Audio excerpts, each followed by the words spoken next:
Assalomu alaykum hammalariga. O'zim haqimda gapirib beradigan bo'lsam, ismim Farruh. 2002-yilda maktabni birinchi sinfda shu yerga qarab o'qiganman. Work and Travel degan dastur bor edi. Xalqaro studentlar uchun Amerikada ham aylanib, ham ishlash imkoniyatini beradigan dastur.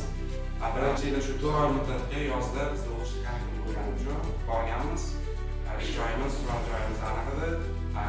Ish bunaqa ko'p bo'lmasdi. Qolgan paytda aylanib, o'zimizga o'xshagan boshqa davlatdan borgan studentlar bor.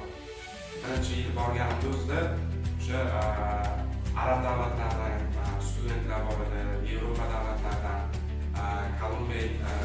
Kolumbiyadan bor edi, Chili degan davlatlardan studentlar 4 oy muddatga kelib, biz bitta joyda ishlab beramiz. Bizga o'xshagan studentlar, ular ham shu viza olgan omadli studentlardan. O'sha qaytib keldim, o'qishga yana davom etdim, imtihonlarni topshirib, 3-kursim oxirida yana o'sha dasturga harakat qildim. Ikkinchisida ham yana o'zimga nasibim bo'ldi. Imkoniyatdan baribir berilgan imkoniyatdan hammaga nasib qilmaydi, bu narsadan foydalanish kerak. Marta Amerikaga bordim. Bu yerga borsam, nasib qilish uchun qoldim. Qoidalar, yurish-turishlarni o'rganganim uchun shu yerga harakat qildim.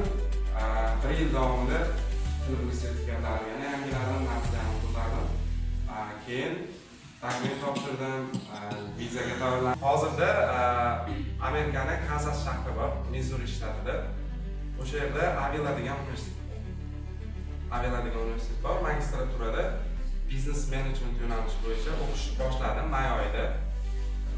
Nimadir maqsad qilsalaring, undan ko'proq yetishga harakat qilinglar.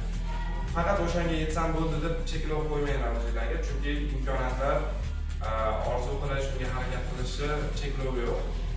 Sizda hozir imkoniyat bor, aql hushingiz joyida, uydagilaringiz o'qishingiz tarafdori, karyera qilaman desa, ertaroq harakat qilgani yaxshi.